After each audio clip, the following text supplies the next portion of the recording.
Yo, I don't think we should talk about this. Come on, why not? People might misunderstand what we're trying to say, you know? No, but that's a part of life. Come on. Let's talk about sex, baby.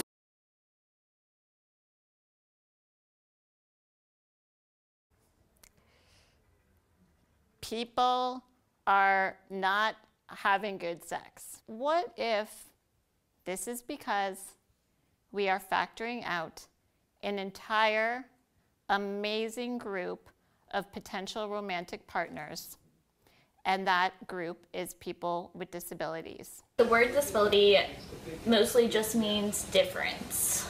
It's just a little different than what our society tells us is normal. Do you think that disabled people have sex? I hope so. I have generalized anxiety disorder, major depressive disorder, and panic disorder. When I was 12 years old, I was at a small child's birthday party, and I was standing about 20 feet away from a piñata game. And a little boy was swinging at the piñata, and the stick flew out of his hands and hit me in the left eye. None of my surgeries were successful, and I ended up, I was out of school and in chronic pain for a year. So I just had the decision when I was 13, a year later, to have my eye completely removed. Me and Matt met at a nightclub. I actually knocked him out of his wheelchair. He was on the dance floor, like popping wheelies and like dancing around. He was in a car accident when he was 17 and then was paralyzed, like from the waist down. Are you currently sexually active? Kind of. But sex doesn't have to be like intercourse. Sex doesn't have to be, you know, penis and vagina sex. It can be, you know, for me, basically, sex is anything that, you know, gives me sexual pleasure that I can get off on, you know. I'd like to think I have, like, sort of a wider definition of what constitutes sex. People think of sex as one thing. Right. And so it's really hard for them to understand how somebody that might not be able to use their legs can even have sex. You know, porn tells us, social media tells us what is sexy and what sex should look like and what it should be like. And so therefore when you see somebody that already has to do, you know, everything about their life differently than we may, because we have two functioning legs or two functioning arms or what have you, so they can't possibly imagine what that would look like. So because they can't imagine it, it's really hard for them to understand. He could not imagine how I could do it. Who wants to date someone in a wheelchair?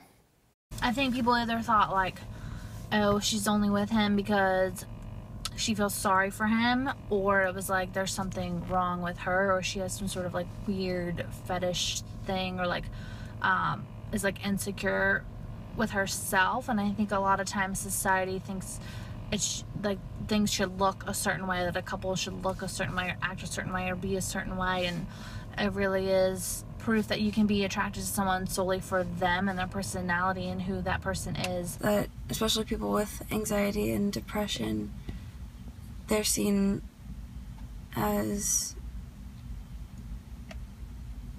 asexual or non-sexual beings.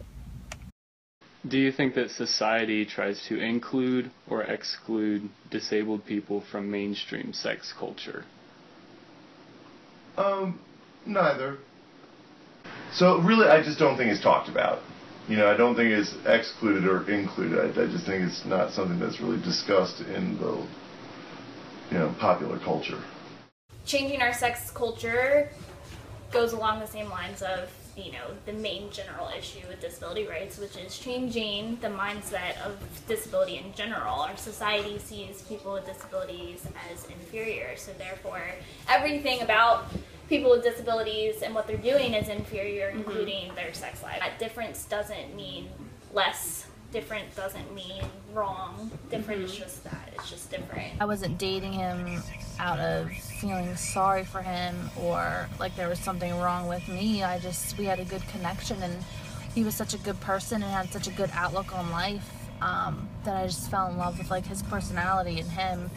And I didn't really give a shit what people thought. People with disabilities, it's not that we're not sexy. It's just we haven't been told yet. talking about it more, bringing more Right. awareness, erasing those taboos, people be more aware of it, bringing it up more in social media. Sexuality is a really, really important part of being human, and it's just another way to include people with disabilities entirely. It's just, that's another aspect of it. Just the same as, you know, having curb cuts on the sidewalk is important to increase disability equality and equality across the board. Same as talking and understanding that sexuality is normal and people with disabilities have sex too. Now it is glamorous to date someone with a physical disability. We are free to create a great sexual experience and free to experience sex with any body.